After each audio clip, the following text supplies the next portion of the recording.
have been together like for 3 weeks, but also, you've been together for the last 10 years. I mean, at that point of being, so that 6 months to a year mark, but like it still had that, you know, that fun and excitement of being a new relationship. It felt like it was, well established. And like you said, can't think of a time when we weren't together sort of deal. Yeah, it's bizarre, isn't it? But and then at the same time, like in the same breath, you can go, "Oh, the wedding day itself Yeah, feels like last month." Like pretty it much. doesn't feel like I feel like I was just in Denmark. Yeah. But I remember, oh, that's over 2 years ago. That was ages Yeah, ago. I know. You don't know how many times I've lost track of the exact same thing, but we're talking about something, and obviously because we've been there so many times, you just get mixed up about what happened on what trip and what events happened around what trip going there, and it feels Yeah, like all right. four of the trips have happened within the last 3 months, where it's been 4 years of going there. So Yeah, and on one of them, go, "Oh yeah, that's right. That's the time we got married." yeah. Yeah, Well, yeah, it's proposal, wedding, first anniversary, second anniversary. So we've made it our annual pilgrimage. yeah, man, I love that for you guys. It's so cool, Oh so yeah, cool. no, it's Hey, great fun so trip. so you said before I pressed record, we want to go through some training stuff with you Yeah, today, which I'm excited about. That'll be fun. Um, I want you to help me do a recap on the year of podcasts as well, sure. if you can. We'll just go Yeah, through and I'll give you my opinion on each one and whether I don't know, depending on how hard the coffee hits, I'll say really nice stuff, or I'll just dish dirt and go, actually, this is what I really thought of them when I was interviewing them. no, that Um, sounds good. Let's do that. cool. All right. And the other bit, actually, let's start here because I spoke to McManus um, last month or the month before. Yeah. Did you catch that podcast? No, I haven't. Oh, dude, you'd love it. You'd love it. And so I thought, let's start with, and this is the title that I gave this week, back in my day stories, because that's what the whole podcast sounded like. It's just me and Paul going, yeah, let's talk like it's still 2007. So let's do that first. Let's talk about 2007 Yeah, because let's do it. I hate all these stories running around about what it used to be like, and I go on, it was nothing like that. That's not what I remember. So let's start with what do you remember about training in 2007? 2007. Whew. A lot more polyester. That's probably the first thing.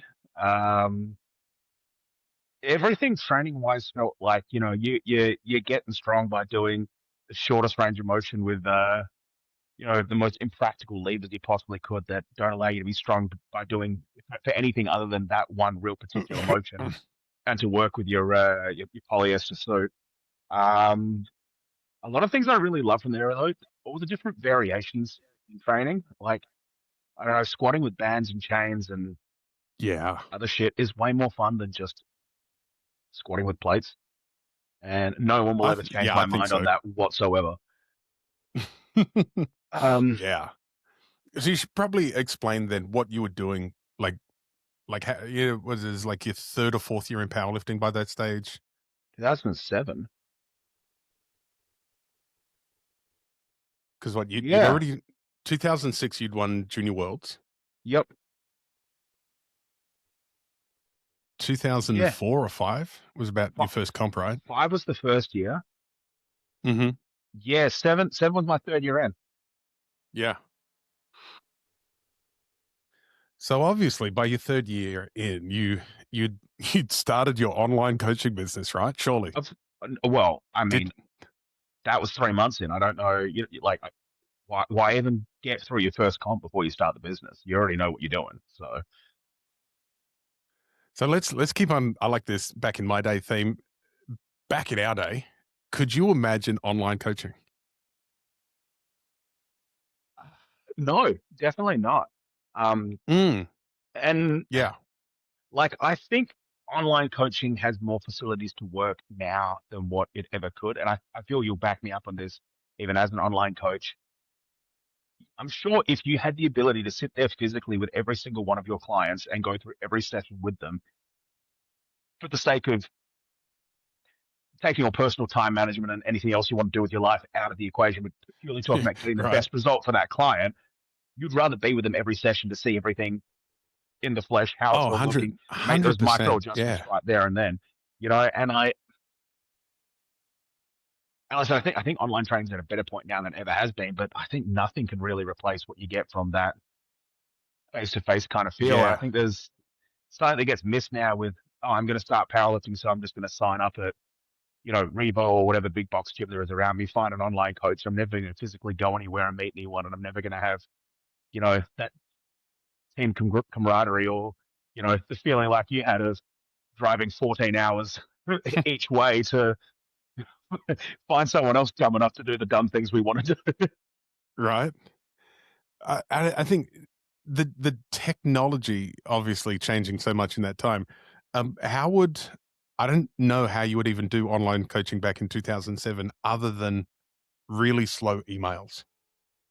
Because You remember that? because I remember attaching a video file in 2000, like probably before 2012, was so slow and horrible, and you could get like it would take 5 minutes to upload a small clip of a squat to an email, Yeah. and then the other end would get pissed off because it takes forever to download and all this. So I don't think we could have even fathomed that coaching could become what it is today.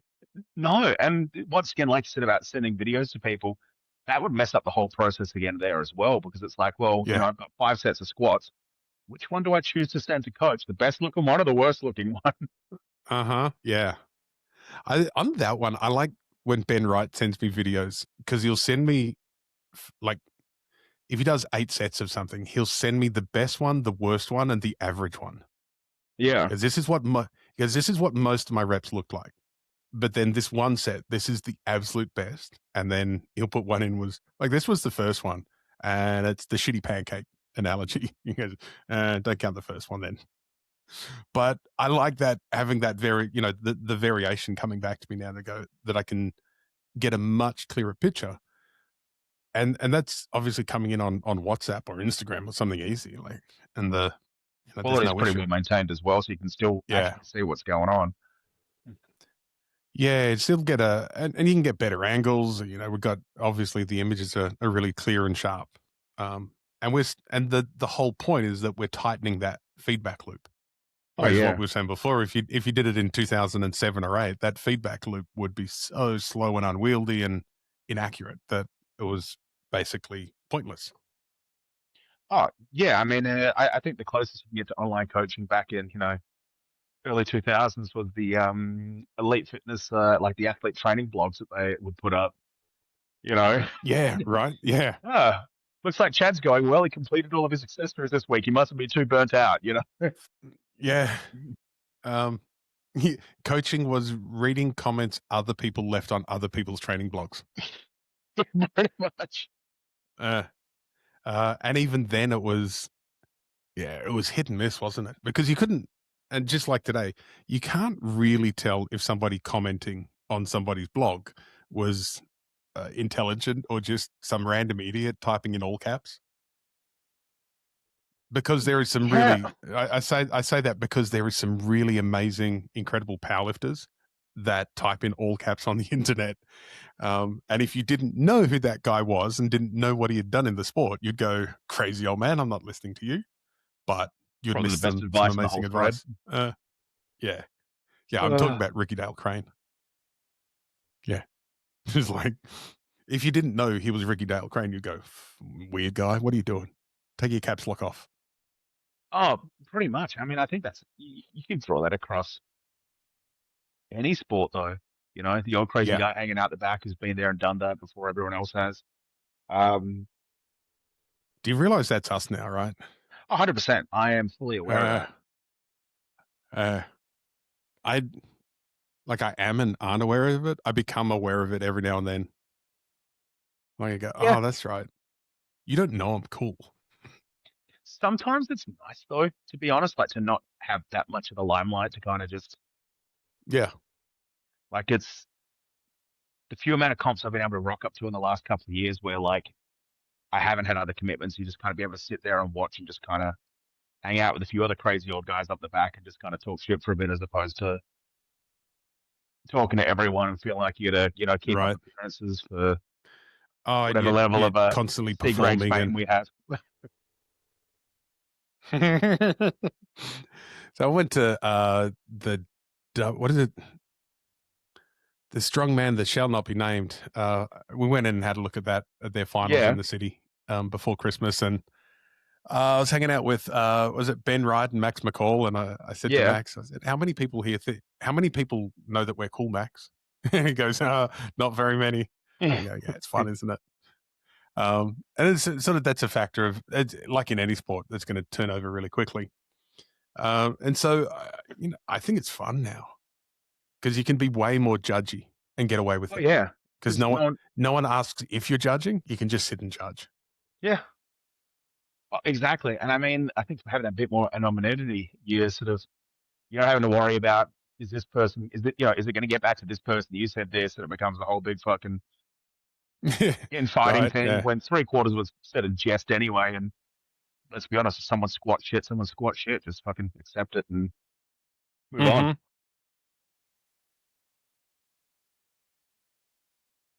Yeah. So I think that's the grumpy old man bit done. I think that was Yeah. really just triggered by McManus. Just blame it all on him. It's like, talk to him for an hour and a half and I go, yeah, I want to be a grumpy old man for another month. Because let's face it, Paul was a grumpy old man before he was a grumpy old man. All right. He's what, 10 years older than me, roughly? No, he's older than me, isn't he? He's an M2 now. Mm. Look, I don't know. I always just assumed he was 10 years older than me. So, like, when I was early 20s, I just assumed he was early 30s. But Oh, fuck, see, listen, but I'm almost 10 years, I'm 10 years older than you. And I no, assumed Paul was 10 years older than me. but I assume you're the same age as me. Yeah. You can see where the Right? math's gone wrong. Yeah. I think this is because we were so influenced by West Side Barbell maths that Yeah. we no longer can do any reasonable maths in predicting numbers or ages or anything really. Yeah. No, I think that's pretty accurate. Yeah. So maybe Paul's younger than me. Who knows? I just thought he was old. I thought he just acted old. Maybe, I think you are right about the end. or I acted immaturely. Look, column A, column B. I think you are right about him Um, being an M2, though. Like, I've definitely seen yeah. him post something about competing as an M2. So, Yeah. Hey, I noticed that there's a few things on Facebook or Instagram or social media generally now about gym owners banning tripods in gyms. yeah, Have you seen that? I've What seen are a your bunch of thoughts? it. Yeah. Look, let me give. I think it's going to sound like a long-winded, slightly political answer, but it is, I think, definitely the right answer. I think there's a lot of merit to filming your own sets for the purpose of actually giving yourself feedback and looking at technique or providing it to a coach. I think there's a lot of people that film a lot of junk sets just for the purpose of trying to get a couple of likes online, and that sort of wastes everyone's time. I don't think in any way is banning filming a good option. I do think banning options on how people are filming does make sense purely as a safety kind of thing. And I Mm, mean, that tripod takes up a bunch of room. And I mean, like, I train by myself and there's very few people who have to worry about, who's going where, but there's still limited space. So once I pop up a tripod to put my camera on, it is taking up space the, that's getting in the way and, hmm, constantly moving it backwards and forwards. I can see why a lot of people would because it takes up a bunch of space, becomes a tripping hazard. It's once again, it's a public, especially at a public gym, it's everyone's gym, not just yep. one person's. And I think when there's plenty of other options, like some of your mini tripods or little mounts you can get to screw onto the side of a rack and things like that, there's so many other ways to set it up without taking up a bunch of other people's spaces. You don't need 20 people going through a gym with a tripod. Like, I remember the muscle pit, it had a tripod. It's like you wait for your turn to use the tripod. No one's bringing in seven different ones. I thought that was a good move. I know that's not going to work at your bigger box gyms, but Mm, yeah, for the matter of safety, I do get it. yeah, I have no opinion really, one way or another. I find it amusing that it's an issue. Like just thinking, going back to when we both started, going, do you if we were asked 20 years ago, do you ever think tripods in gyms will be an issue? You just go, no. Why? How would it ever become an issue? Um, it's just bizarre. Like I find it completely bizarre when I come at it from that Yeah. perspective. I mean, once again, back to what I was sort of saying, taking a tripod to a very specialist gym, I totally understood. I mean, that's why there's videos of, your Eastern Bloc, throwers, and doing their Yeah, training from, the 50s and onwards because someone took a tripod and a camera into that gym to film it. But there's yeah. very It's not limited, new. It's not new, is it? no, but there's very limited footage of, some guy finishing his office shift and, in 1970 and then, rocking up to the nearest Planet Fitness, jump on the treadmill for 20 minutes and do some cable curls. Like that's where it's becoming bizarre. Maybe that's what I'm doing wrong in training. I need to film my cardio. Uh, That's what you got to that would be do. that would be riveting viewing. I Just think me on an assault bike for an hour. I think you might be able to challenge a Jay Cutler back workout video for most bland exercise video of Right? all time. Yeah, I love that in equal measures. I love that people post training videos, and it annoys me. Oh yeah, And I think people should be free to do that as much as they want. But it's not like I don't think it's ever one note. But I also realize that I can scroll past any of it, oh, or I could 100%. not, follow people that all they do is post training videos. Um, I think there's like it's got to be a bit both ways. Like if people just stopped watching, less people would post it. Oh But yeah, we're watching because I think we're interested in what other people are doing. I think humans are voyeurs, fair to say, and so we do enjoy watching some random guy in the UK do a bench press. Cool, you did a bench press, way to go, man. Um, so yeah, yeah, I think there's a call for it, and then we go, yeah, but you can't have the equipment you need to do that. Yeah, well, we're artificially creating a demand for this stuff, and then saying no, you can't do it. So yeah. what's the answer? Look, if it's, I would, I mean, this is my promoter hat staying on. I'm all for freedom as long as you can manage the liability. Like, and I think I sort of take this philosophy into anything. Hmm. Personally, I think, I don't care what anyone does as long as what they're doing doesn't hurt someone else in the process. So, I mean, I'm all good for you to set up whatever equipment you need to film, your 3 sets of cable flies if you have to. Till it starts getting in my way and the next lady over's way and the guy after that's way, and we're all having to alter what we're doing based on the fact that you chucked a bunch of junk in our way. Like, if you can do it without bothering anyone else, go for your life. Doesn't bother me. But as soon as my safety or my ability to use the space is impacted, then I feel like there's an issue that needs to be addressed. Yeah. Which, like I said, Okay. being very Yeah. political is kind of Definitely. answering nothing. But like, I'd rather be on the side of freedom and say, hey, let everyone do what they want to do. But I don't think you can do that without Mm-hmm. making it unfair for other people. So my solution, honestly, would still be ban tripods, but encourage other devices to hold your phone. Have you seen those little like they're about this big, they're a GoPro kind of looking thing, and Yeah, they convert into a stand, and I looked at those a little while ago. They look really cool, but yeah. they See, also something like cost that. money, and I don't like spending money. Yeah, I mean, look. Positive note though. Give it say 10 years, then they're going to cost $6 to buy a Timo.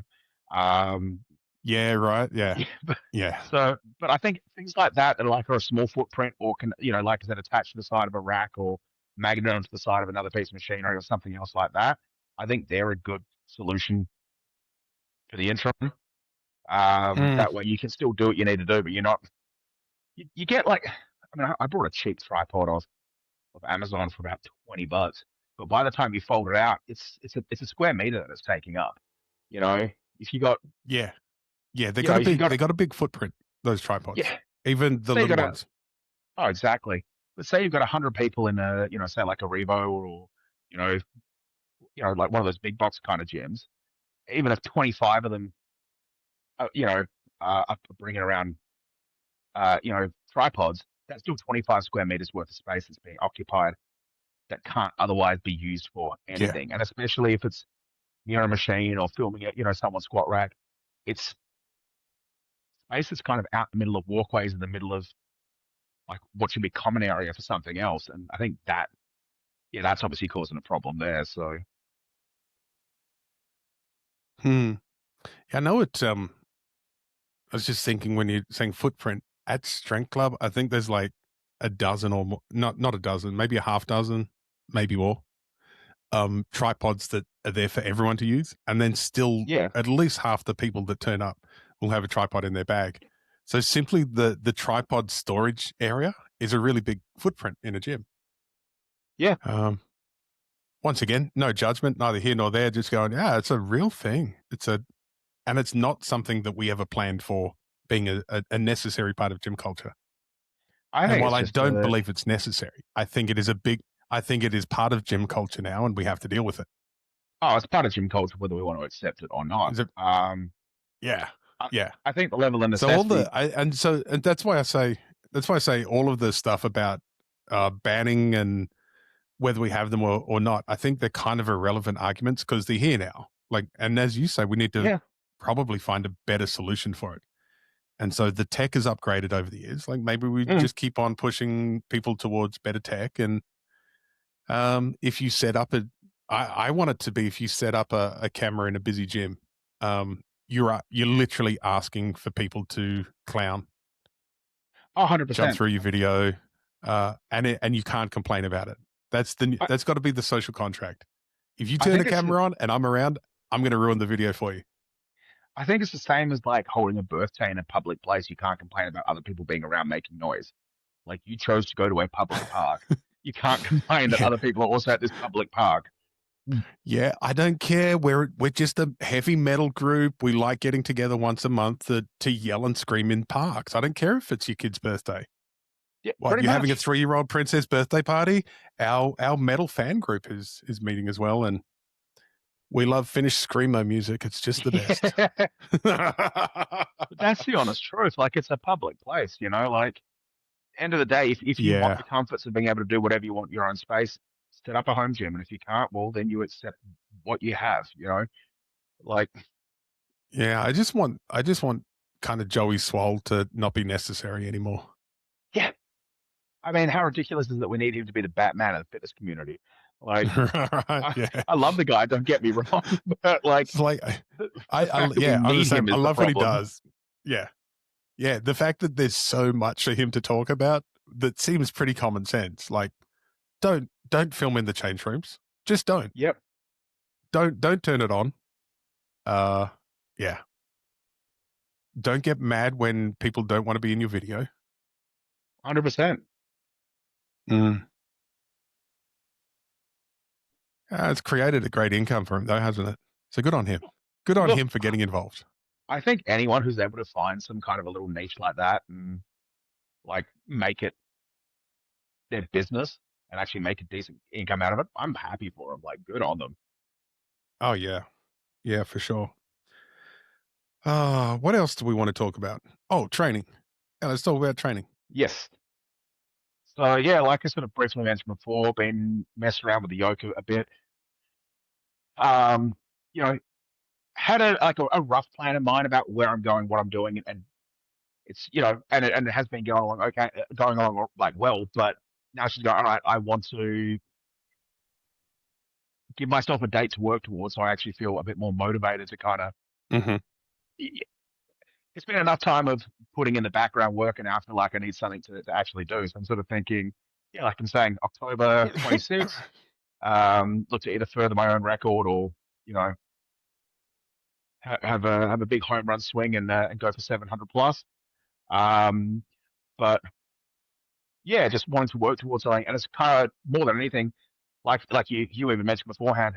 Hey, this is how we train. And this is the way that we always train. You know, I blurt out what I'm doing. I tell you why you think it's the right idea, then you kind of help refine things a bit at the Yeah. end there if you feel I'm really missing something. Um, and that's kind of just what I want to do, just go through what I am currently doing and, you know, yeah, just check that I'm on the right path. Yeah. Oh, cool. That's helpful because it's what I'm doing.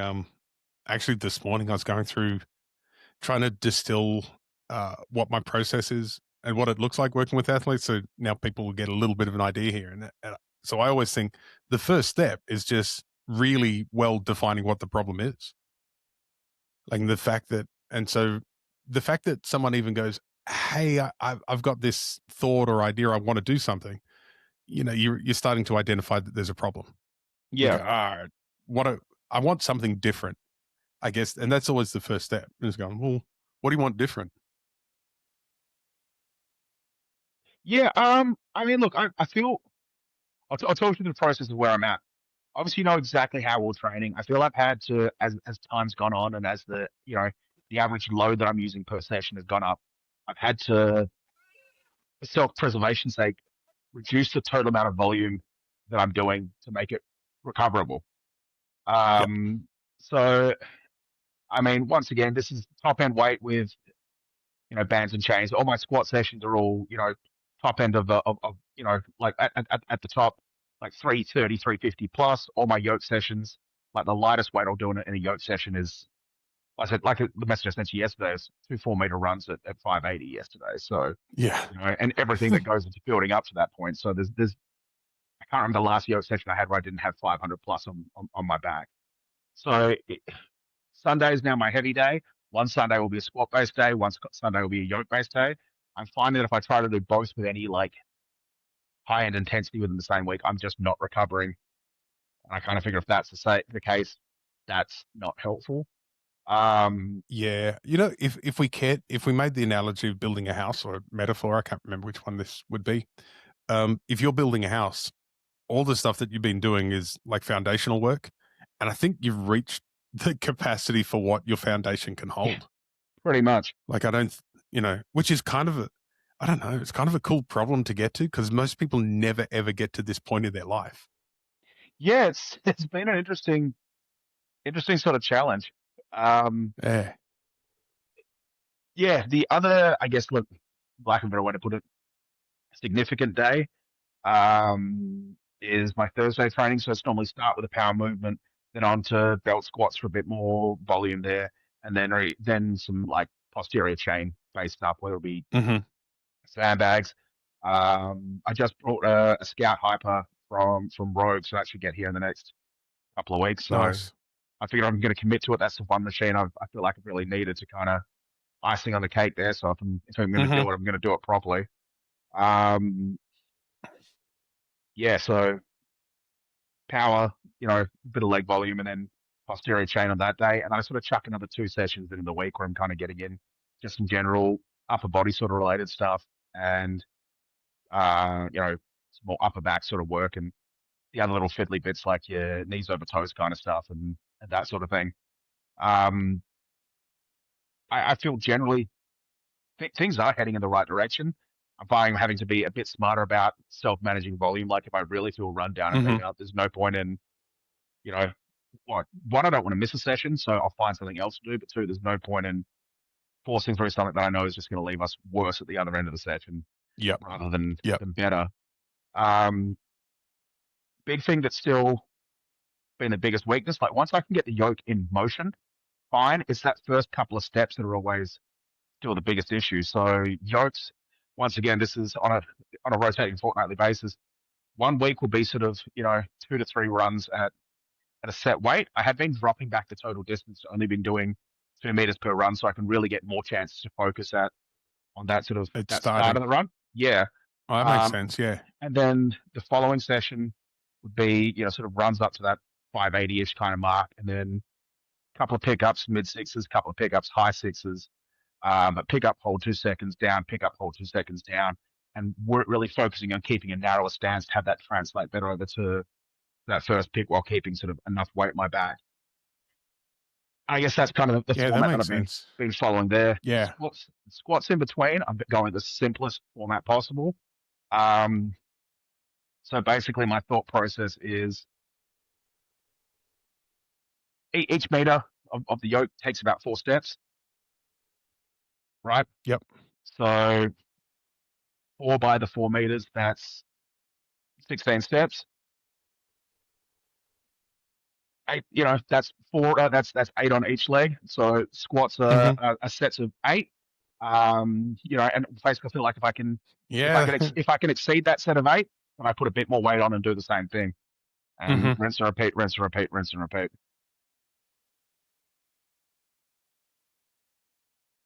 Okay. So let's, how do we approach this? If you look at the whole spectrum of strength, right, from um like isometric, not moving, not going anywhere, big base of support, all the way through to no base of support. So that would be like a jump, and Yeah, highly dynamic and unstable.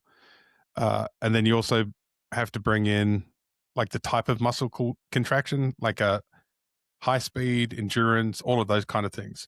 mm. And you look at it in that terms of like 360 degrees, where do you think there's a gap in your strength? So if we just go, is it speed or position, or is it the transition? I think that would be the simplest one. Explain what you mean by transition, just to make sure we're on the same page here. So if we think about the yoke as a series of poses, like I like thinking about this stuff like pose method running, that Russian guy, really cool. So you've Yeah. got one pose is, you got the initial pose, which is just standing, Yep. like after the pick, that's standing. And then you've got a walking pose. So on each step, you've got a position where you've got one leg out in front and one leg back. Yep. And I think they're the two poses, really. And then you just transition between those. Yep. In that case, then transition. So, like, Transition. speed wise, I feel I'm moving it well. Strength wise, both static and even those pickups and holds, they're exactly where I want them to be. But like I said, it's making that first step. Once I kind of get a bit of momentum going, I can keep that going well. Hmm. I'm sort of been strong enough to fight out of some real shitty positions, but it's just getting that from that first frame to that second frame. Hmm. Well, then we possibly, like, I don't know, uh, could be a dumb idea. It could be something that someone else has tried and it's been really successful. We could work on that split stance. And so rather than going faster, actually, yeah, this is what I've done before with other stuff. So in order to go faster and smoother, you have to go slower and stop. Yeah. So in order to go, so that, that thing of slow is smooth, smooth is fast. Yeah. We're trying to get um, we're trying to get you to go really smooth, because that's the Yeah. best efficient way. So we need to get you to go slow, and in order to get you to be good at going slow, we need to actually start with stop. Yeah. And so take a step and actually pause each step. Okay. And so that way we're strengthening up because I think it's really theoretically quite hard to fix a transition unless you have really solid positions either side of it. So Yeah. if you go that frame and frame that they're really strong, then hopefully the transition in between will smooth out. Yeah. Okay. Right. So maybe you can try paused walks. Yeah. I mean, one thing I was doing in the past as like a accessory exercise is like split stance pickups under the yoke. Yeah, I think that. Yeah, I remember that. I think that was a good call. Yeah. I mean, honestly, I think they mainly just fell aside because when I moved and reset up everything, you just kind of forget what you're doing for a couple of weeks and there you go. But I think, Yeah, possibly split stance stuff then yeah. would be the next element in the program. Yeah. It feels like a real hard one to work on because I kind of feel like if I drop the yoke light enough that I can really, focus on technique, it's so light that the technique doesn't matter because I It's can bully my pointless. way through it anyway. But then when I go just Yeah, heavy so enough that's that why the we need to. technique needs to be there, then it becomes a challenge. So yeah, so in terms of flow dynamics, right? So the flow triggers, we're trying to balance the challenge to skills ratio. Yeah, And so rather than just using weight, like, because that's normally what we do, we take the same thing that we always do and just add load to it, like yeah, in terms of kilos. And you're right, it's really hard to balance the challenge that. So that's why I think if we add an extra element, so we make it more complicated or complex, then we can fine tune that balance ratio, because you'll have to go light enough that you can do a split stance anything. Yeah. And then hopefully, and this is the hopeful bit, and I want to, anyone listening for training of this, it's always that hope, is the hope that that number will go up over time.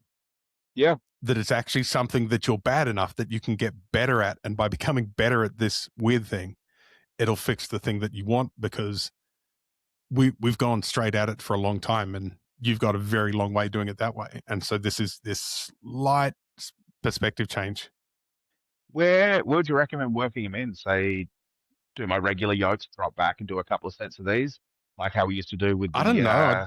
the spear skips and the front with the carries. marching. Yeah. Yeah, see, I think it's like the front carries and the marching, is that like you were able to add weight to that for a little while. Yeah. And so you got benefit from it. But then as soon as you couldn't add any more weight to it, it stopped being beneficial. So we stopped doing it, really. Pretty much. I'm hoping this is like the next step in that chain.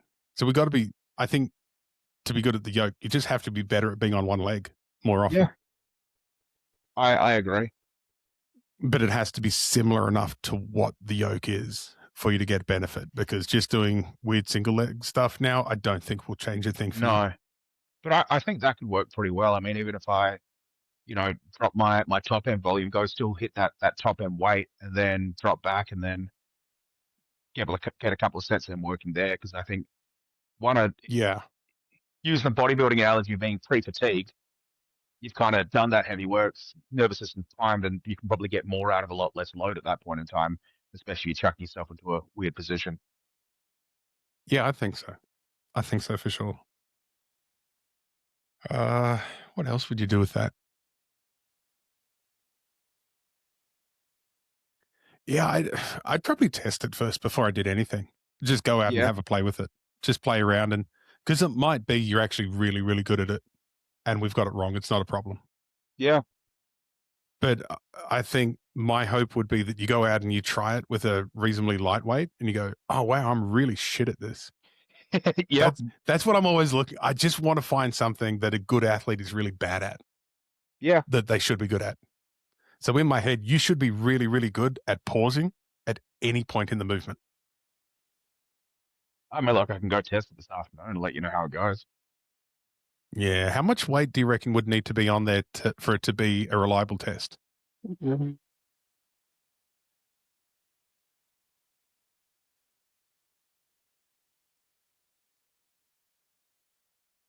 I'm not sure. I mean, because I feel like the yoke empty would be fine. Oh, actually, I think I'm asking the question the wrong way around, perhaps. That if you're bad at it, just any weight is a good determinant. Like like if you're bad at an empty yoke at it, then we're like, okay, that's a good thing. But if you're good at it at an empty yoke, or good at it with light weight, how high would we need to go up to try and break it for it to be oh, it's worth trying this? I reckon roughly, I mean, in the context of yoke and where my strength levels are at, probably like a 70 to 100 kilo range from there. So like 10% back or 20% back off your max? With a lot of these accessory movements, I kind of feel like 60% of max weight is probably enough weight for them to be effective. I mean, okay. Yeah, which I think becomes a bit more of a relative thing when you sort of start looking at the top end weights you're working with, Because this is in my head, this is the hardest thing, that we can't test to 1 rep max all the time. No. Like we're always guessing, because as soon as you load close to 700 kilo or over 600 kilos or 700 kilos on that yoke, you can only do that once or twice a year at best. Yeah, pretty much. Yeah. So yeah, it really is. Anybody that calls this programming or predicting, they're lying. This is guessing. We just try and sound really smart about our guesses. I mean, I guess, and then we try and set the experiment up so we at least know it's a good test, and that if we get positive results, it's likely to transfer into something else. But then we go, how do you measure whether it's working in training? Yeah, I mean, I guess here's the challenge. I definitely think something single leg is the way to go to build up that, Mm-hmm. like, to sort of focus there. The other challenge is obviously, like I said, it's fortnightly that I'm doing the yoke, fortnightly that I'm doing squats. I don't feel like completely taking the foot off the gas with those, with how infrequently they're getting trained, is a good idea. I still need that touch point Mm, to the heavier weight. yes. Otherwise, it's too distant Yep. from what I'm actually trying to achieve training wise. And it's how often you find you can put that in and not, go to complete axial overload where, not able to recover from training anymore. So, I mean, it's never, Mm. yeah, it's just the balancing act of what we can squeeze in where. The other, I just had the idea. Have you ever tried doing monster walks with a band underneath the yoke? Yes. How would that? And did you do it like the glute medius variation or a sort of hip flexor variation? Look, it wasn't completely a monster walk. Basically, I just set up to do all my yokes with a hip band on. Where did you have the band set? Just above knees. But the bottom edge of the band was just above my knees. Uh, talk me through it. How did that work out? What happened with it? Um, Initially made a huge impact, like it overrid a lot of stability issues. I mean, it did get to a point around like 500-ish was about the most that I could do with it before it kind of felt like it was making me too unstable under too heavy of a load for it to be Right. safe to keep in training. But it definitely was getting something done. I'm wondering if ankle drags, like ankle monster walks, With a sled. in the warm up, or with the sled. Yeah. Actually, I didn't think about the sled. Ankle drags with the sled, just as a recovery. Maybe that might be enough initially. That's pretty easy to set up. Mm. So then that would be light load, and you'd be able to see if you could just then use the performance on the paused yoke walks as a guide to see if the ankle drags are working, Yeah, rather than actually having to train it so much. yeah. No, it makes sense. Use it as a litmus test. All right. Funnily enough, I think I actually had started to work in a bit of sled work before I moved house, and then just with moving house, it all fell by the wayside. And the ankle drags were the big thing that I had in there that I really felt were actually at that point in time doing something. So I think getting those back in ASAP Oh, is a good idea. you have that beautiful Spud Ink sled that I bought you. So I do. you can get I you just could found it the at other your day. place you could put like a little like attach some metal to it, and that's your new lawnmower.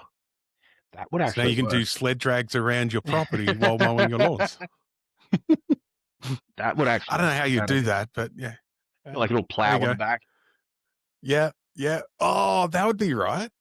You can start a veggie garden on your verge. Yeah. You can hire yourself out as cheap labor on weekends. Ugh. Hey, anything for an extra couple of bucks. Yeah, right. But no, I think Okay, so then what do you I think that's definitely worth testing. yeah, How long would you want to spend testing that before you go, this isn't working? I feel a month is a. I mean, thinking back to training previously, I felt a month was generally enough time to figure out whether the adaptation I put in was actually having an effect or not. Yep. I mean, I don't feel within a month you're often going to get the full effect of whatever you're doing, but it's enough to go, this is working or this isn't. Yep. I agree. I agree. If I get my kind of rule of thumb is that if there's gains there after a month, then I should do it for 3 months. Yeah.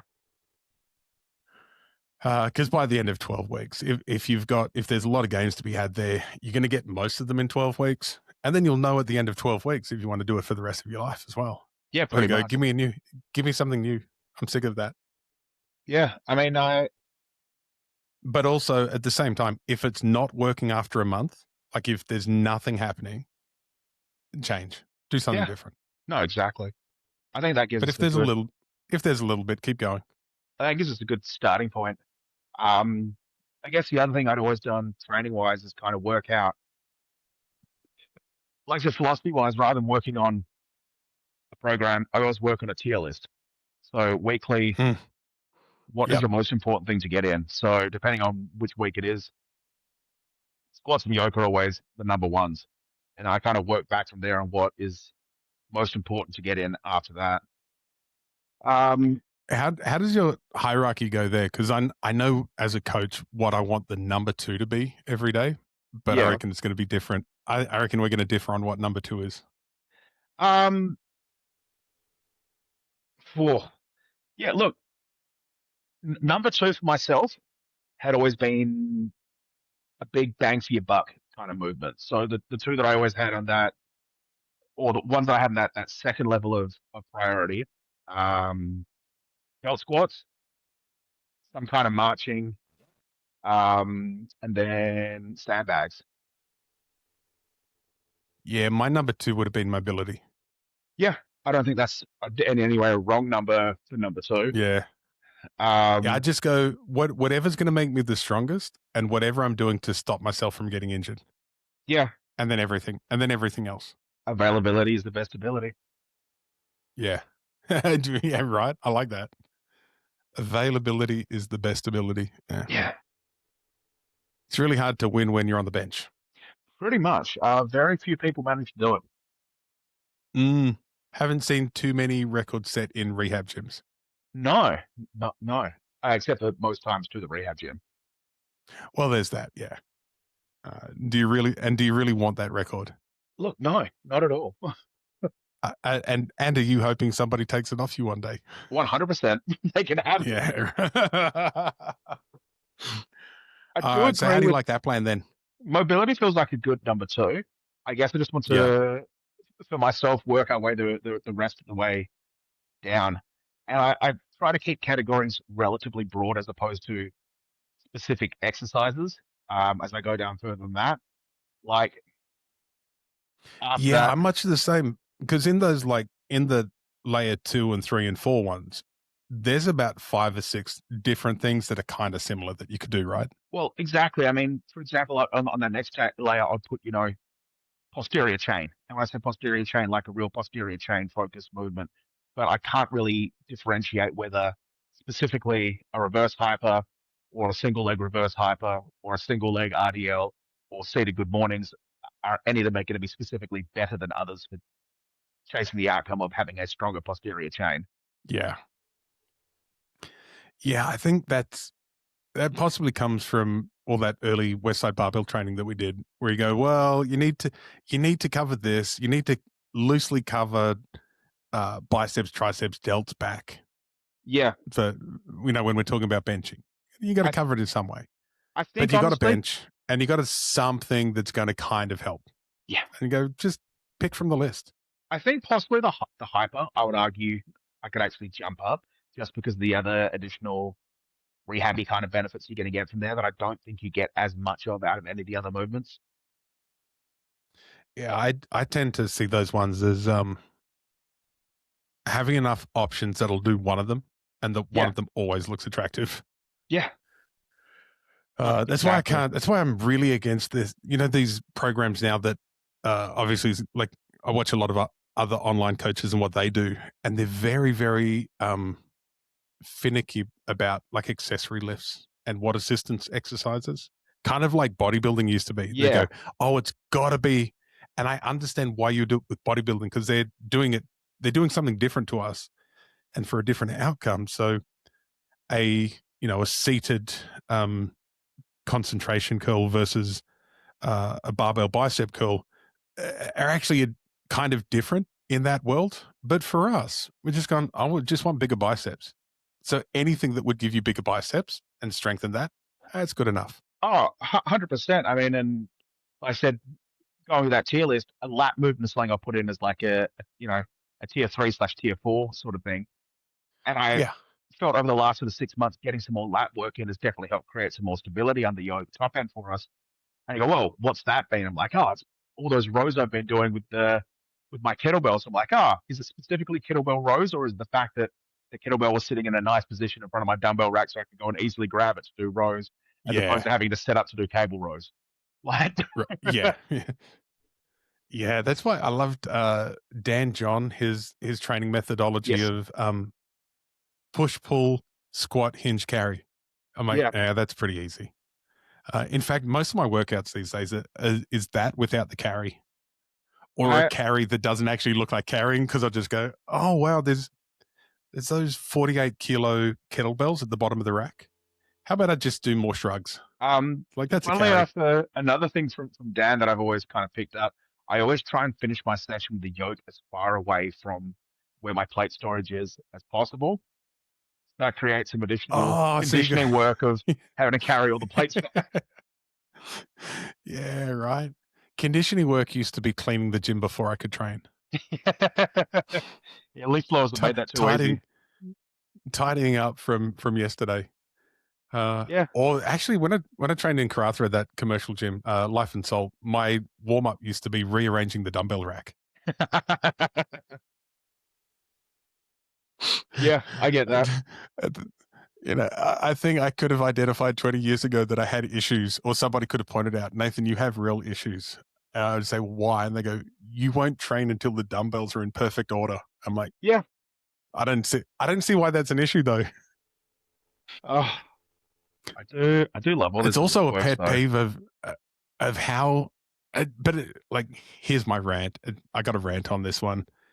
You Go walk over ahead. to the dumbbell rack and you pick up, you got 15 kilo dumbbells, and they sit in this thing and it's got a little sign saying 15.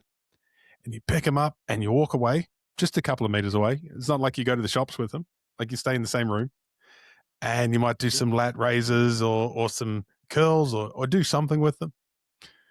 Listen to me trying to sound strong when I say you do lateral raises with 15s. I'm going, no, you don't. You do bench press with 15s these days. Don't lie. And then you get back up and you walk back over to the rack. Where do you put them? Oh, where it If says you're a normal 35. gym goer, you go, all right, let's go put these where the 40s should go. And then you just mix them all over the place. Yeah. I go, I hate that. Just take them back to where you got them from. Well, actually, there's a very convincing study that I read that having that pre-workout anxiety of can I actually find the piece of equipment I need actually boosts performance by 32%. So, I mean, you're missing out. 32%. All right. Mm, I could be 1/3 stronger than what I am today if I exactly. could just let it go. It's you combine that with the old Gakic pills, and suddenly you're hitting the 40% PR every session. Man, if I had bands and chains to that, what'll that equate to? I can give you a really long-winded spreadsheet to calculate it, but that's what we need. Give me 2 seconds. I'm just gonna go grab my charger cable. Oh, good, man. Are you on a laptop or a phone right now? Laptop. Laptop. All right. I think I can pause in that case. Yeah, easy. All right. See you in a bit. I'll be back in a second. All right. So let's see if I really can pause. I think no, that button there, if I press that, that is going to stop me. So I am just going to keep on talking while Daniel's away. What we're talking about here, this really, I think, when Daniel and I have spoken to other people about the coaching process and we tell them this is what we do, a lot of people in our industry don't quite accept that is what coaching is. What I believe is that coaching is a system whereby we set goals, make a plan, and then give feedback. And it's always an iterative process, and it should be led by the athlete as much as possible. A beginner athlete won't be well versed at leading the process, and they won't have a lot of experience to draw from. So I think the coach's role there is just helping them to start that process and collect information on the way. Coaching somebody like Daniel, who's been going for much longer than, for longer than me in strength sports, has been going for a couple of decades. It's going to sound a little different, but at its core, it's the same. It's still the athlete working out what's working for them and what they think they need, or where their strengths lie, or what they know that they're going to do. And so once again, it's just, where are you now? Where are you starting from? How did you get here? And how do you think we're going to get to the next bit? In terms of flow triggers, we spoke in there about balancing the challenge to skills ratio, which is always going to be important for getting that perfect bit where it's a little bit harder than what you've done before, but not so hard that you break. We always talk about bend, don't break with that challenge to skills ratio. The other one is also having super clear goals. And here he goes back. So I'm just giving a little explanation, Daniel, on the flow triggers and why we do it like this. And I was just saying the first one is balancing that challenge to skills ratio, and that's why it's always lots and lots of trial and error and feedback and running experiments. The second one is crystal clear goals at all times, and so knowing throughout the calendar year and throughout the training program and each exercise what the goal of everything is and 100%. why you're doing it. I think that's a big one. And then the other one that we use, obviously we use a lot of novelty to try and drive flow as well. Yeah. And after 20 years of training at this level, it's hard to find new exercises and hard to find things that you haven't tried before that might really stimulate imagination and creativity. And I think, like we said, after 20 plus years. And then I was going to say the last one, the fourth one that I was just saying is really, really important. And so, sorry to cut you off. And it's kind of ironic that it's on this one. Is that is a sense of autonomy. You know that you're in control of the process, and I think that's 100% almost is what is missing from most training programs, and what I object to for most online coaching is that the coach has way too much control in saying what's going on. I think autonomy has helped me make the most progress in my training in sort of the last 18 months. Especially getting to the pointy end of, of what I feel I'm even physically capable of whatsoever. And with, blatantly, honestly, the least amount of supplemental assistance that I've ever used for anything like this. Which definitely is another challenge, because while I don't think that I necessarily have not been able to get as strong, I think I definitely can't recover at the same rate. And I think that is, for anyone who wants to go, PEDs, they're just a bit of extra recovery, and that recovery fucking matters so much. Yeah. As a lifetime natural athlete, I know that every hour of sleep matters. Yeah. And that there's a big difference across a week of getting 7 hours a night versus 8 hours a night. Oh, yeah. Yeah, definitely. I think PEDs and sleep are on a par for how anabolic and how important they are to the recovery not important, but what they can do to a recovery process in terms of effect size. And like I said, being blatantly honest, I feel in terms of what I'm using right now, I am some millet testosterone a week. Like I'm not shy about mentioning it. And I feel that is basically the lowest amount you can be at and still call it performance enhancement and not just TRT. It's isn't that TRT though? Isn't that the dose? I don't know what the dose is. General TRT. I don't know why. I don't know why I think it's a mil, but I think something on the internet suggests that it might be. It's probably about half. So rather than a mil weekly, it'd be a mil fortnightly. Right. Maybe it's a mil, roughly. Like inject 1 mil a month or something. I don't know. For those guys that actually do the TRT with injections versus cream or whatever, I don't know how much cream you have to use daily to get a mil across a week. But I couldn't tell you with creams, to be totally honest. But yeah, I mean that like I said, recovery wise, that makes a huge difference. I mean, I remember going back a couple of years when I was still taking significantly more. there was a possibility of getting, 500 kilo yokes in twice a week in some weeks, or a heavy yoke and a heavy squat in the same week. And it's not necessarily that I'm capable of anymore, but you're kind of able to get there quicker. Is probably the best way of putting it. Yeah. Okay. That does make sense, and it more maybe confirms a bias more than makes sense. See, I still think you can get to these incredibly high performances, but it just takes 100%. way longer if you do it naturally. No, I genuinely agree with you. I think where PEDs become a thing is, I think the longer that time period is, you also start once again facing biology at the other end. So if you go, hey, Mm, if I train at this level consistently, I'll need 40 years to get to this point. It's like, okay, but starting at 18, 40 years from there, now you're 58 years old. Yeah, okay, 40 years ideally could have got you there, but now that 40 years, you get to 20 years into it, and you're fighting against time at the other end. So I think that's where yeah. Yeah.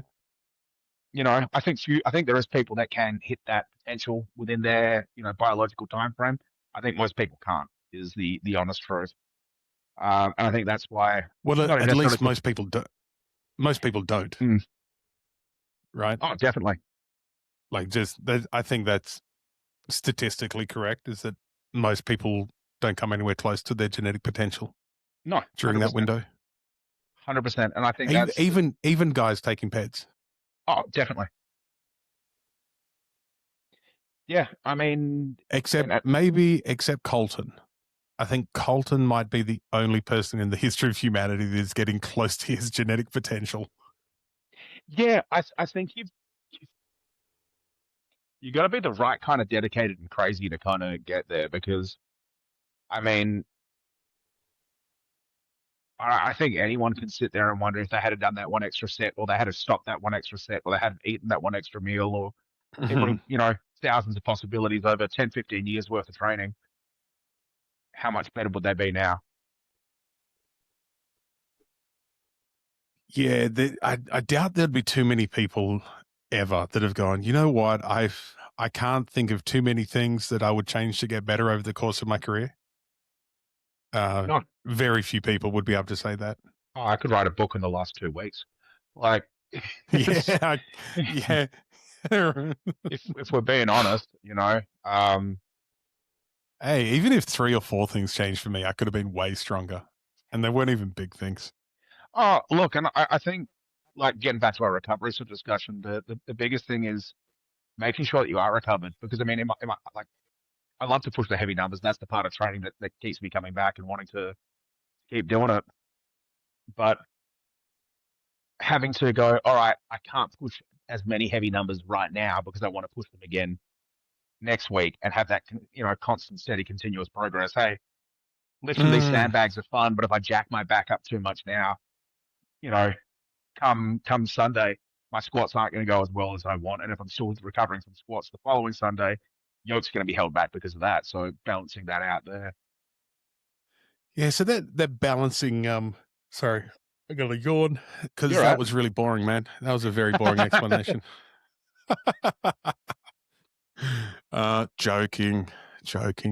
I mean, Um, Balancing short-term and long-term reward is so difficult, isn't it? yeah, Because that's the other aspect of trying to make all these workouts as flowy as possible. And because I still think whoever gets in flow the most, the easiest, they're the guy. That's the person that wins. hmm Um, and so in that respect, training sessions have to become mostly autotelic, so that they're good and fun in and of themselves. That you're not doing it so that in a week's time you feel better or this for this.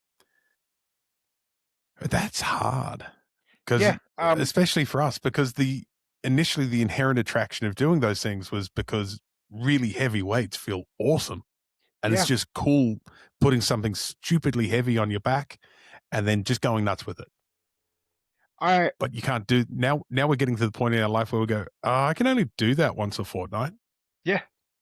like you said Mm, about autonomy as well being one of the most valuable things in training, I think it very much is a learned skill. I think that's why.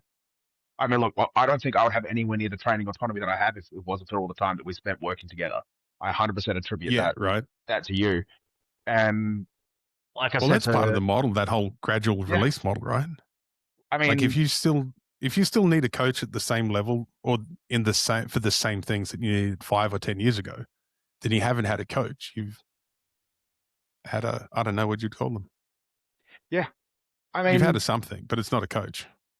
and I feel like, look, last 12 months to put it in perspective, it's gone from one unpeaked training run, with a 580 yoke for a couple of meters to comfortably doing two. And I chose not to do the third set because I knew I wasn't 100% from a few days prior, like I sort of mentioned to you. And like, I'd rather save it, but could I have done a third set if I wanted to? Definitely. There's 100% there was a third set there without any doubt in my mind. But I've got there through feeling like I've been the laziest I've been with training over the last 12 months. Like I was saying it to Hannah a while ago, I'm like, I feel often like I'm being lazy. Like, I'll stop a training session at a point because I don't want to overdo something or I don't want to be sore. I don't want to be coming in, nursing an injury into the next session. I always try and say to myself, like, should I be doing more? Should I, am I feeling lazy? He goes, well, what you're doing is working. That's the key Yeah, thing. I If, think if that's it's, the big. It is. if it's working, you're going right. I'm like, appreciate it. You reminded me. The other part of it is, and I think this is equally important and possibly why things work, is I like sounding like what a mum when we were growing up would sound like. And he's going, but are you having fun? Are you enjoying yourself? Because that's all that really matters, dear. And so I think as long as the training sessions are still fun, Yeah. maybe not as fun as they could be, but they're fun enough. Like you get over that threshold, go, you know what? Yeah, I had a good time. I want to do Yeah. that again. I got my two runs in. I've had my fun for today, but that's going to allow me to still have fun next Sunday when I want to do squats. Whereas if I have a little Yeah, bit more fun today, next Sunday's not going to be any fun at all. right. It's like when we used to go out when we were in our early 20s, right? And you go, well, if I have a bit of fun Friday night, I can go out again on Saturday night. But if I get hammered Friday night, I ruin my weekend. I can't do Yeah, anything else. Yeah. And I want to go out Sunday afternoon. So I'll just I'll have a modest one Friday night, have a few drinks with the guys, dance a little bit, and yeah, then I can go out a couple of times over the weekend yeah. instead of doing it once and burning myself out. I can have a bigger Training's one on no different, Saturday, and then I've got enough time to recover for a little Sunday session. right? Yeah. That's all we're trying to do ever, but Yeah, it's still got to be fun. Like that 100%. going out on a Friday night still has to be cool and Yeah, satisfying. but I think it's Yeah. like And we've so if said, you can, yeah, so that's always the balance, isn't it? 100%. And I think it's like we've said so many times over. You get to a point where compliance is an important factor in training. And if you don't like what your training is, you're not going to do it. Yep. Or you're less likely to do it. You're less likely to put that same level of motivation into it. You're always better off doing something suboptimal with full commitment than what you are doing something perfectly optimal with zero commitment. So, Yeah, true. Very true. yeah. I've been do a lot of work these days with athletes on. Have you heard of the concept of the hedonic treadmill? No, I don't. Can't say I have. No, okay, so I'll describe it, and I think you'll be familiar with the concept that. So you want a thing, and you go out and you buy that thing, you use that thing, but then after a while, how much enjoyment you get from it diminishes, and you kind of reset Yeah, to where you were before. yeah. And you I know just the kind of concept. loop around in circles, and you get a new thing and it's good for a while, and then it wears off and you get another new thing and another new thing and another new thing. What I think with training is that we don't want to go from new thing. We want to go from new thing to new thing as least as possible. Yeah. And we want to be able to but we still want to have optimal enjoyment every time. And so I use that with all that gratitude journaling. Mm. And you get to the end of the training session and go, well, what did I like about the session?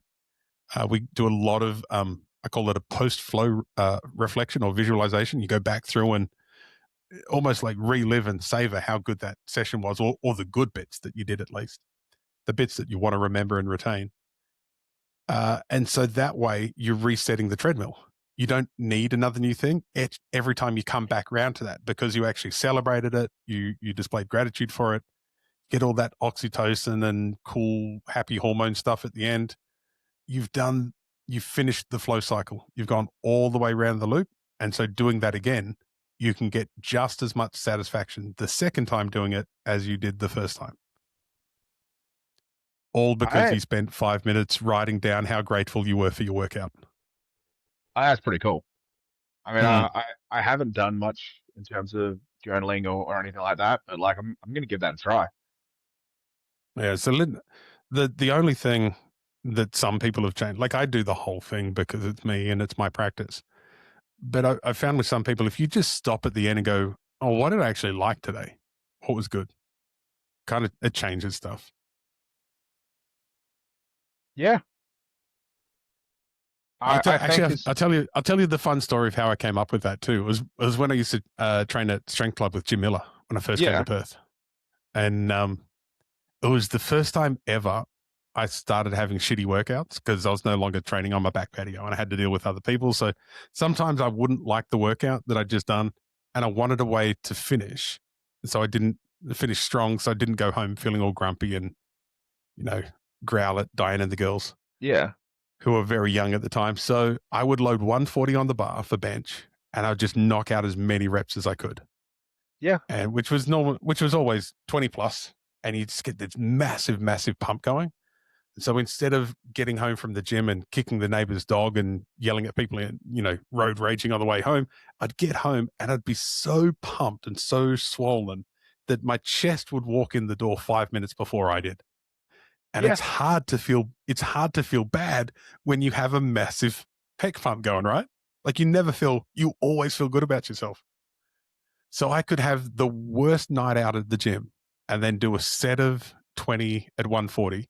And I go, oh man, that was a great workout. I feel good. And then my attitude towards everything else I did in the workout changed as well, because our thoughts are actually determined more by our present bodily state than anything else.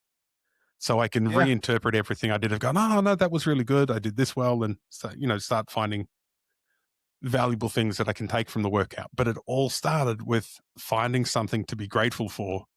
And so I just created the bench thing. And I was always grateful for that. But now I do it without having to do 20 reps at 140.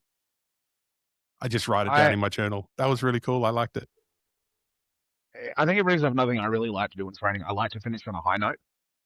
Yeah. So whether it's like my real heavy sessions, I tend not to do too much accessory work on those days because having the gym at home means I can just come out the next morning and do my accessory work rather than having to do it then. And I like splitting up things that bit extra as well because I kind of feel like I'm making more use of the gym if I'm heading out there more often. That's my justification anyway.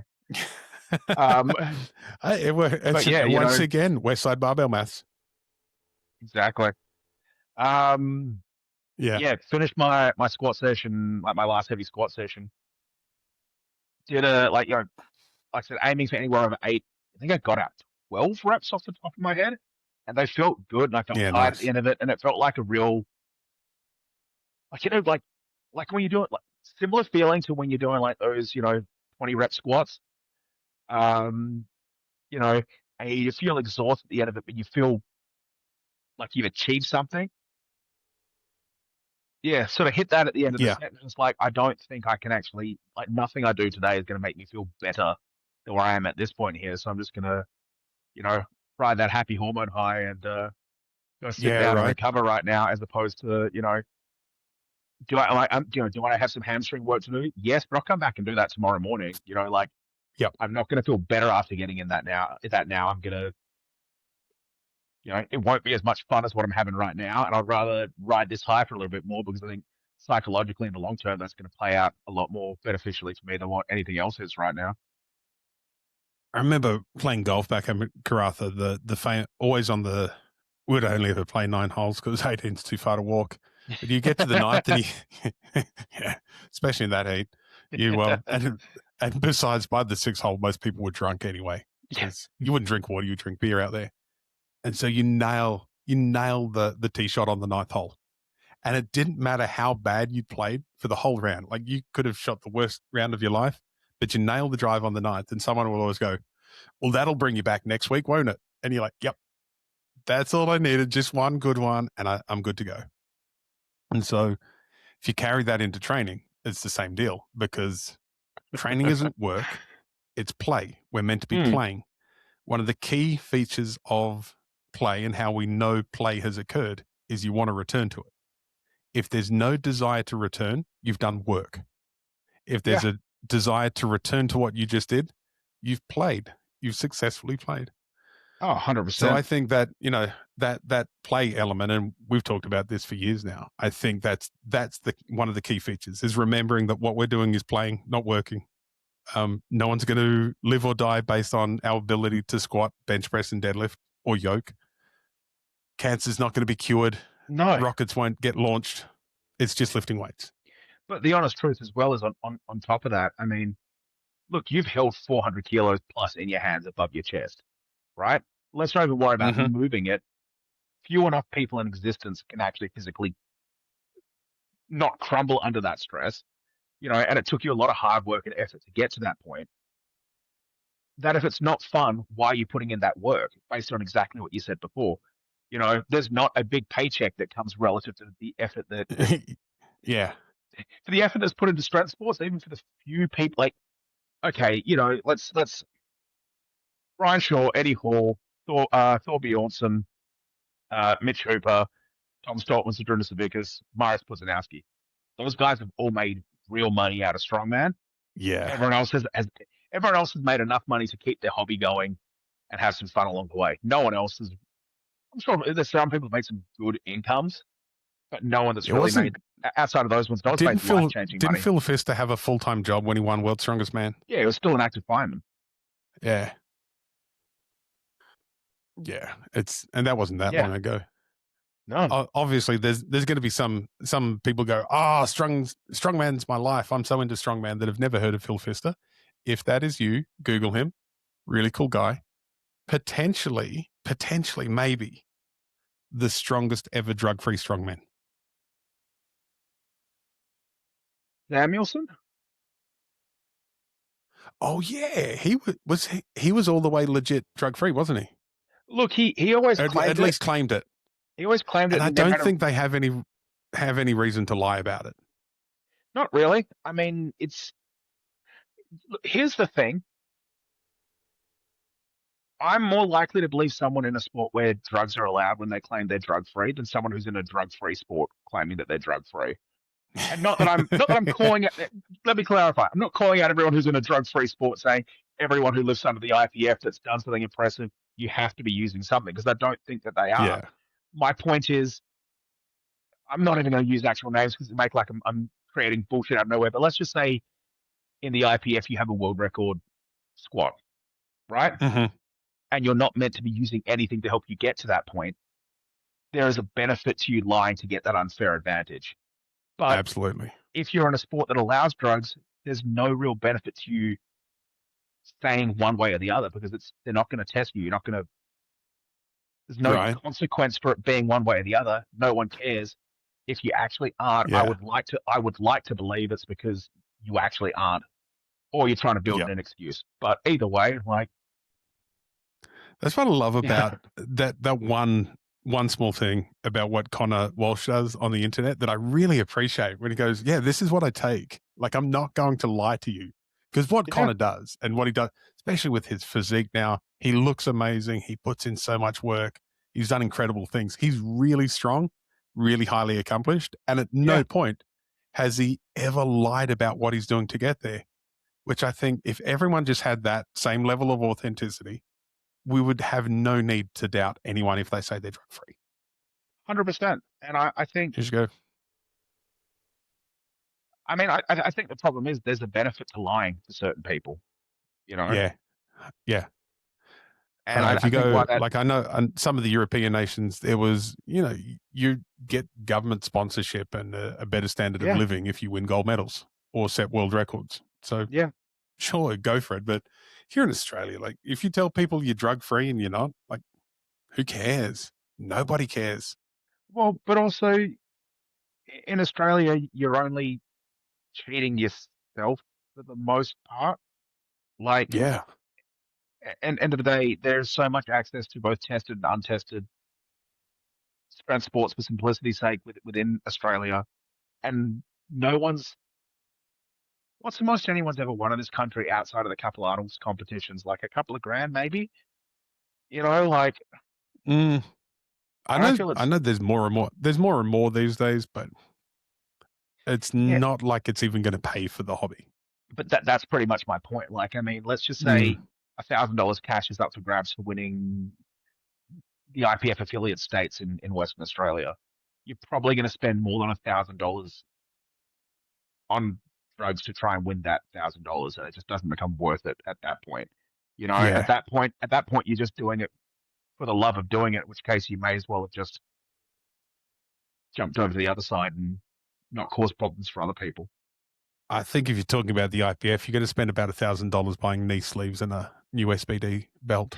Yeah, that's why I believe everyone there's drug free because they just can't afford both. Like, It's like, how do you afford the good drugs and SBD at the same yeah, time? you can't. That's not possible. You can get one or the other. Yeah, it's either or.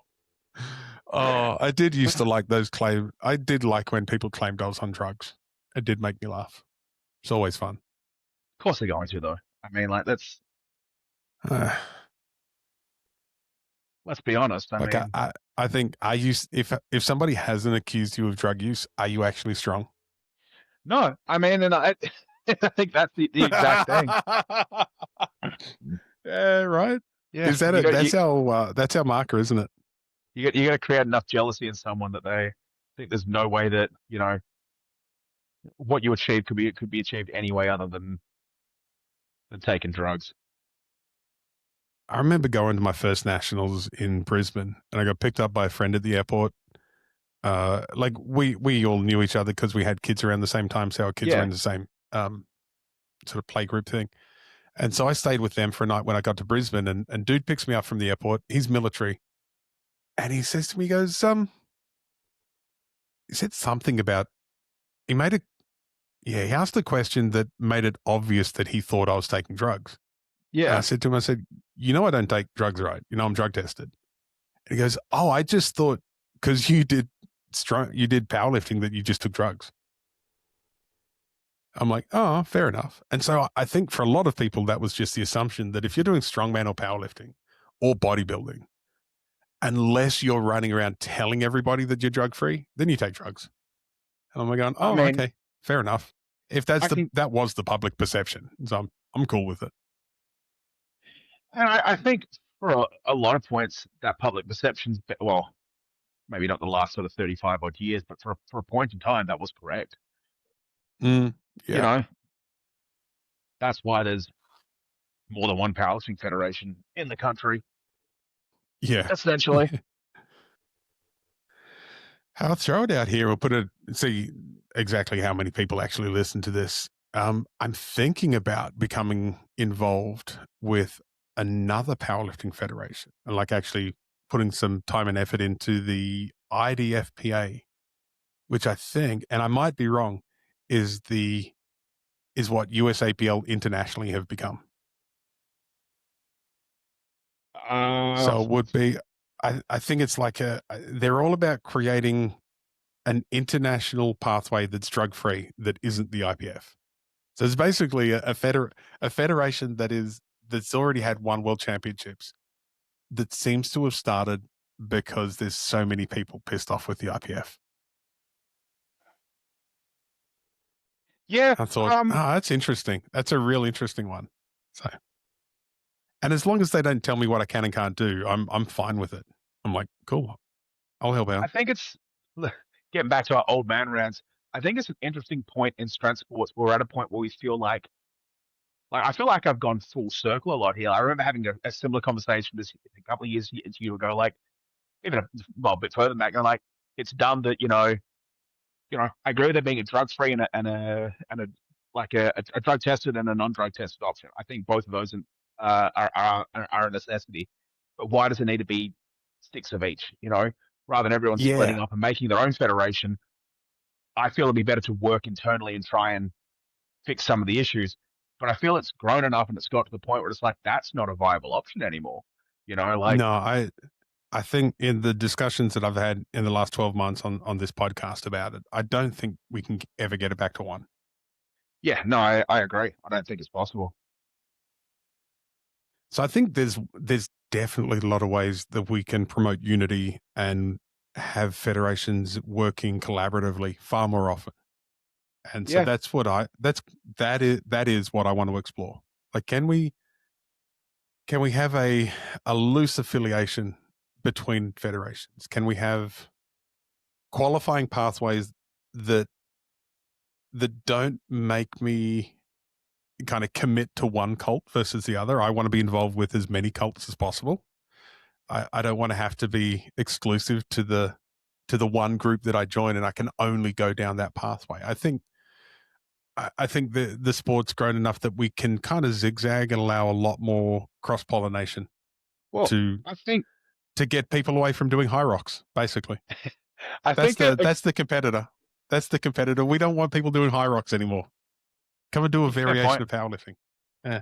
I think a good example that I've kind of used, and I think something that really helps out is, and I feel like that's fallen off a little bit over the last couple of years, but say like Pro Raw. I always thought that was such a I love pro roll.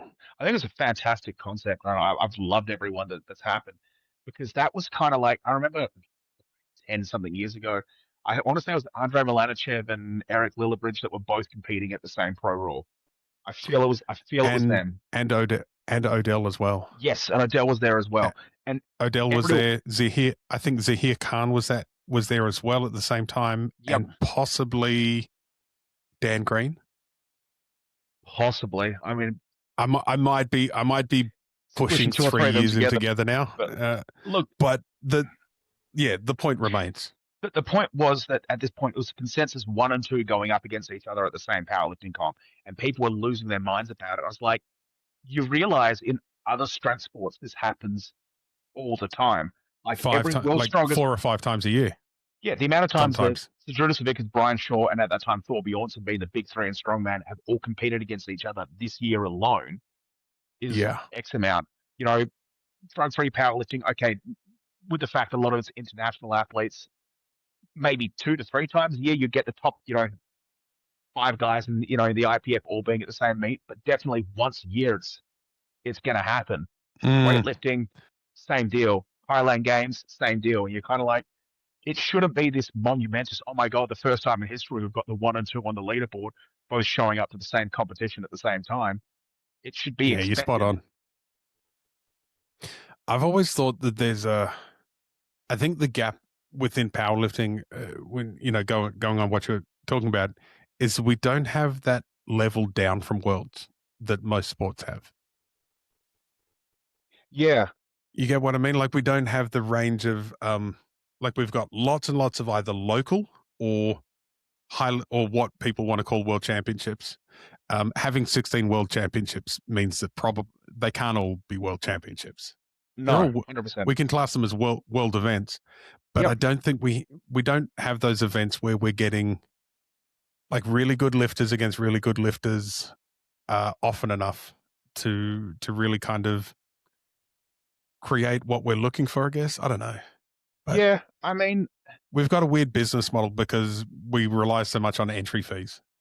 yeah, yeah, I get it. I mean, in theory, if you could adopt like a model, I think what I really feel strongman's really done a good job of emulating is actually tennis's model, where you've got your four big majors each year in tennis. US Open, Oh Australian Open, yeah. French Open, Yep. Wimbledon. They don't have one event that's called the World Championships. Strongman kind of does, but internal perception, why World's Strongest Man might have the most prestige to it, is that necessarily won by the best athlete that year? Sometimes, it's always the best athlete Mm-hmm. at that competition for that day. But I mean, it's the same sort of deal. You've got four majors, and I think there's always I think tennis does it even better where it's like, hey, you've got four majors. Okay, this guy might have won Wimbledon, but this person won the other three. And even though Wimbledon was the last one of the year, you're still going to call the best athlete for the year the guy that's got the best resume over the year, And while strongman, look, world's strongest man is always going to be the pinnacle of that sport because that's what gave birth to the sport. I think Yep, it is very hard to get away absolutely. from the history of that, Well, no that's matter what someone kind of made. like Wimbledon, isn't it? Yeah, If exactly. you're on the same, yeah. You But might would argue, you ever say no to winning? Would you ever say no to winning the Australian Open? oh fuck no. I mean, look, when I was Obviously not. competing, if someone said here, you get to choose between winning one or the other, an Arnold Classic, World Finals, or a World's Strongest Man. Personally, for me, I like the Arnold Classic better because it was that real big, heavy. I feel there's no argument. You don't sit there and go, that person wasn't the strongest because the events were all just so absurdly heavy. Does that mean it's the right answer? It doesn't mean anything. It just means that's the one I like better. Simple as that. Mm-hmm. But and that might be like a clay court specialist in tennis saying they really want to yeah, win the French Open. yeah. But if they won any of the four, they'd be super happy. They Oh, wouldn't 100%. I wouldn't suddenly go, you know what, I don't want this. You take it No, back. Keep your I don't think anyone trophy. would ever do that. Yeah. I think it's everyone has their preference and what they think that like. I always love the Arnold Classic. Just once again, I think with what I was good at, you always want to see the best of what you're good at, and you start going, Wells has got a little bit too much running for my liking, so this is the one that I care about more. I'm going to throw out my bias that this is the best one because it's the one that suits me the best. And yeah, What are the Arnold's. other? What are the other two? What are the other two? You reckon? Right now, well, I would have said Ryan Shaw's Strongest Man on Earth and the Rogue Invitational. Yeah, that's what I thought you were going to say. Yeah.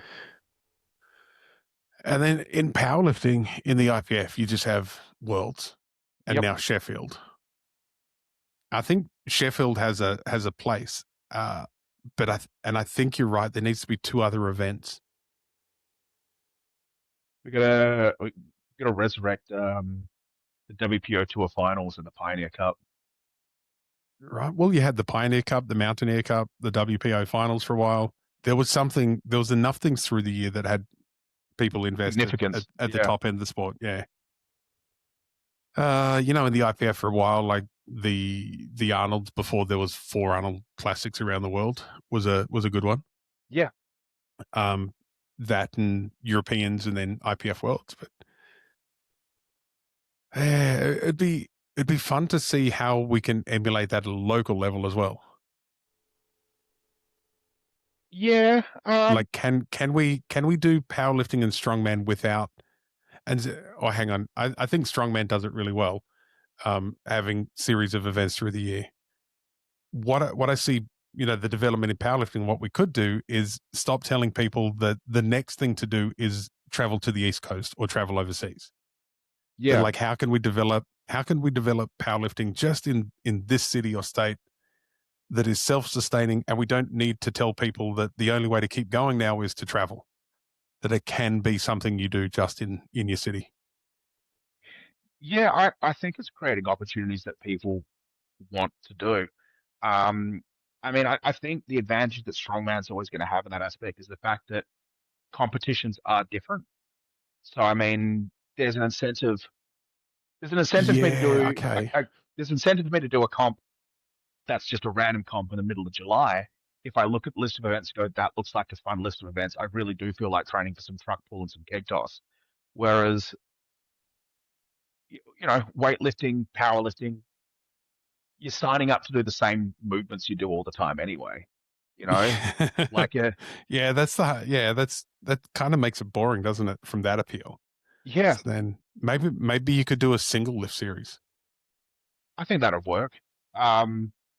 I always like the idea of doing like a F1 scored sort of style series where you've got 4 comps throughout the year plus the finals that all order you like, we all award you like tour points, for lack of a better way to put it, and then you have the overall champion that's crowned at the end there as well. Yeah, that would be fun, wouldn't it? And do you think it's also because powerlifters are really locked into the 12 and 16 week training cycle and believing that they can't compete more than once or twice a year? I think so. I mean, I think getting away from the idea of you have to do a 12-week training cycle or, you have to do an X amount of week prep. Like, I don't think a prep needs to be a certain, a fixed, it's always an 8-week or a 12-week prep. I think a Mm. prep comes back to how much time you need to hit that prep. Like, What if you just maintained a high level of preparation at all times, so you don't have to peak so much? well, once again, I think that was That's kind of also possible. that's an idea that you sort of shape my training around. We sort of sit consistently at that 70-ish%, and we're trying to constantly raise the floor on what that 70% is. And then when it comes time to compete, you don't need to do a 12-week ramp up. You just kind of you sit close to it anyway. You can get there 5, 6 weeks, whatever kind of feels right, and just peak a lot quicker without all the accumulative fatigue, and you're ready to go. Right? I yeah. I started lifting weights when I was 13 because I just want to be strong all the time. Yeah. Like I want to be, and so that's why my entry in was very different to a lot of people. And so because I wasn't interested in the sports side of things, I wasn't trying to win medals or be good on a certain day. I wanted to be really good every day of the year and be as strong as possible, as often as possible. And so that's why we, build the training around that rather than trying to be good on one particular day.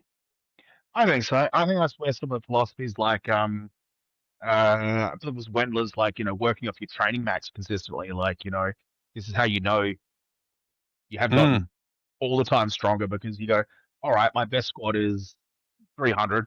Can I get 300 every day of the week? Probably not. But, I can get every day of the week 270. So if I train all my percentages working off that 270, I know I'm going to be able to get it done every day. And when I get to the point where I know 300 I can do every day, then I know I'm 30 kilos stronger at that top end as well, or thereabouts. right? Yeah. It's just a different way of looking at things, isn't it? I think it's smarter. And like you said, is circling back to something beforehand, taking that longer period of time, to get there. You can still get there. It might not be as rapid or as fast, but you'll still get there if you get that consistency in over a longer period of time.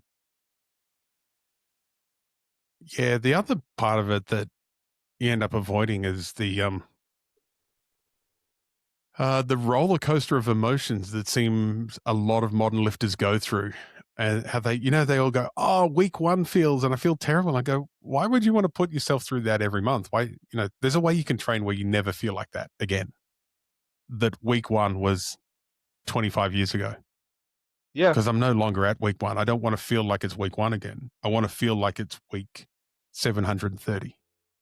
But also, once again, you start getting up to like moving some real heavy weights, you better be enjoying it because it's too much hard work for something that's not fun, for not enough reward.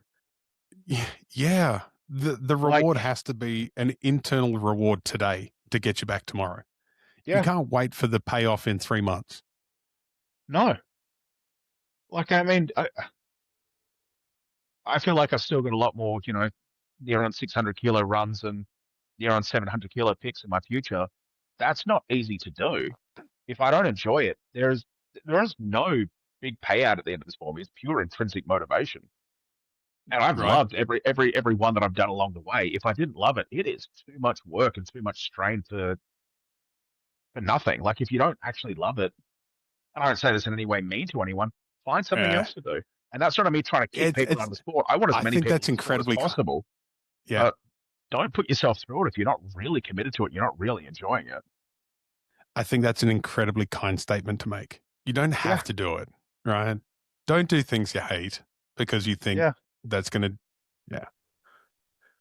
How about let's start to wind up. I'm going to yeah. put Let's this do one it. on you because it only just it popped into my head with what you're saying about loving it and how many 600 yokes you've got left.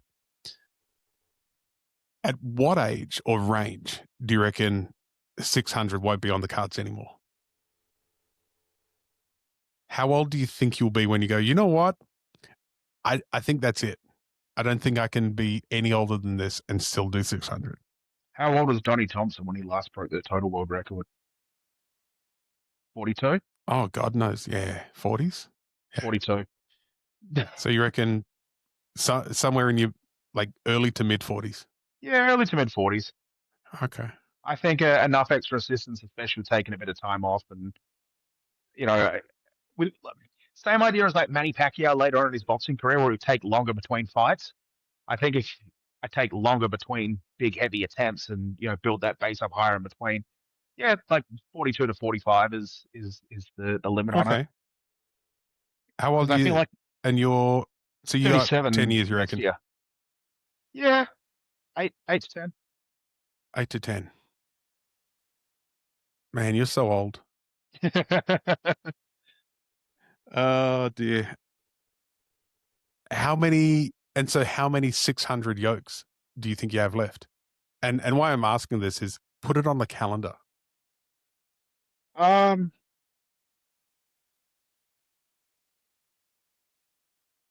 in terms of in the context where I'm doing like a full 4 meter run,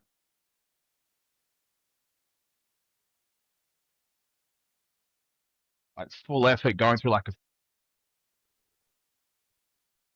it's weird. The answer I would have given you previously is I think a lot less than the answer I'm going to give you now because, like I said, Mm. with getting in volume at 580, I don't feel like it's outside of the realm of possibility that in 6 months' time I could be doing volume with 600.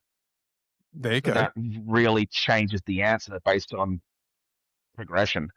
Um, I think 650 pluses are still in the 10 to 20 kind of range, but I also feel I can make a lot more progress by working on that baseline volume, raising that baseline, and then doing just enough work with picks and very short movements with the heaviest weight. Okay. So then we go to the next number, which would be 700.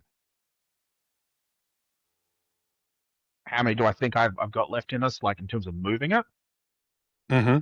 I don't think too many people ever could be under that much strain for more than I'm going to say 10. Okay. Whether it's myself or anyone else, I don't think anyone's got more than 10 legit moving of 700 kilos for like full out effort for the full time period. Just pick up and drop. I think I could do plenty more if I really wanted to, but like really committing, I'm putting everything into this 60 seconds here and putting, any way that I can move it, I'm moving it as much as I can. And I think 10 good attempts is all anyone could possibly have. Mm-hmm. So here's your training then for the next couple of weeks, or maybe a week to do this task. Put all those in a multi-year calendar. Like you can Yeah. break it down to almost like days. This is how many training days you've got. Go through and black out all of the holidays that are going to come up. Hmm. So every November when you guys head off to Denmark, like black those days out. And then you look at how many training days do you have in order to do 700 yokes. Creating the scarcity around it increases the motivation and meaning of each training session and allows you to get a little bit more depth in that session. Because you go, well, if all I'm doing today is this, and Yeah. this is how many times I've got it left, you go, oh, I might focus a little bit more if I know that this is, number 9 out of 19. Yeah. Versus I've got unlimited, I can come back anytime I want. But saying, I've got 20 of these and I've used 3. Then when I use the 4th, I'm going to pay a little bit more attention to how it feels and what I do and all those kind of things. Yeah. No, So at this end of the career, what we're trying to do is drive dopamine even deeper. I think the brilliant thing about that as well is if you start looking at the calendar and going, okay, 3 months from now, I know I need to do a meter run at 700 to make sure I'm ready for going for a 700 plus in October. Yes. Yeah. And I know that one's coming up. You get everything right to being as recovered, hydrated, switched on, everything as possible that date Mm-hmm. coming up. And it's almost like a mini event along the way. You plan Yeah, for it the way in, is. you plan on the way out, and you do everything you can to facilitate that day being the best day possible. Yeah. And then you and I both know that you then start planning your holidays around that. And you Yep. go, oh, well, no, we can't go away that weekend. Let's go away in 2 weekends because that'll mean I'll have done that really heavy session here. And then next weekend, I'll be looking for a break. So that'd be a great time to go away. Do you know what I love about October being a date? What's that? Well, like as I already said, we've got holiday in November planned. right? Yeah, So right, that's right. afterwards. The other thing I really like is we're planning to have 2 weeks in April where we're gonna drive across the Nullarbor, camp along the way, camp in the Barossa Valley for a week, Oh and then head man, back with cool. yeah, we're doing So you can gather round. preload food. Yeah, nice. Yeah, so I thought that'd be a good experience to go for. So start of the year, it gives us 3 months or 3.5 months to build up to that point. Have a good couple of Mm-hmm. week deload load, come back, get another cycle in, and then Right plan my again. peak on from there. So it fits in well with what I already know I want to be doing. Cool. The second part of that instruction I was going to give you, Daniel, is to tick off the training sessions as you go. Yep. So if you know you've got 100 training sessions left in, or you got 100 training sessions this year, tick them off. Yeah. So go, yeah, I've done 49 of 100, or I've done 17 out of 100. Knowing where you are in your journey, super important, right? 100%. I mean, And especially if you're driving across the Nullarbor, you kind of want to know where you are right now too. You want to know where you've been. You want to know where you're going, but where are you right now? You just go, yeah. oh, yeah, we're No, exactly in the exactly. middle of nowhere. Good place to be. Yeah. You're going to do that golf course that goes alongside of the Nullarbor? I didn't know there was one. Oh, dude, look it up. World's longest Yeah. golf course. Yeah. I'll have to check it out. We've been pretty well. We've got a bit of help, obviously, with planning it out. But I think we've been smart about the way that we've planned it. We've ideally given ourselves a bit more time on the way there, with a Mm-hmm. day crossover. If we get in a day earlier, we've already got the campsite to go to. If we get in the time we expect to get in, then the campsite we pay for an extra 50, one extra day at the campsite, whatever. It's not a problem. We're safe, but it gives us that bit of extra time to, if we have things we want to do along the way, we've got the time to do them, or we can just slow down our pace. We want to just make it a more leisurely trip, or getting that bit of flexibility and then sort of taking the pressure off and, like you said, keeping it fun. Like, it always blows my mind when people are, going, I've got a holiday coming up and it was a stressful holiday because we had to time manage all these things. I'm like, that doesn't sound like a holiday. That just sounds like you Right. That didn't sounds get like paid to more go to work. work for a couple of weeks. Yeah. True. True. Oh man, yeah, I haven't done a drive like that for a long time. That'd be That'll fun. be the first I time I think ever I'd have. enjoy that. I'm super excited. Nice, man. Very nice. And I just thought if you're really missing training, you can just take a tow strap and you can tow the car and caravan for a little while. Yeah. Just wrap that around your ankles and do some drags. That'll work. Yeah. I mean, it's not like I won't find a bunch of flat places to do it on. Right. Yeah. Man, I'm gonna press the stop button now, Yeah, and go we'll ahead. keep talking off air for a little bit. But No, that was a really good chat. I think hopefully I people appreciate it. got some. Hopefully people hear the training advice in there somewhere. Otherwise, Yeah. it's a bunch of cool stories. So enjoy. Either or. I think it'd be good to kind of, hopefully you can use it somewhat promotionally as well to kind of go like, hey, this is where I'm trying to get you guys to. The full Hmm. path, the place where you're able to really decipher a lot of your own training as opposed to like you're Right. I developing think that's skills the as key. opposed to just offering a Yeah. service. Yeah. I think that's the big key. Is no one right at the top is being coached the way people are being coached mostly these days. Yeah. Even the athletes where the coaches are saying, I tell them what to do and they do it. It's not actually what's happening. No. Yeah. No, definitely not. So we'll see how we go.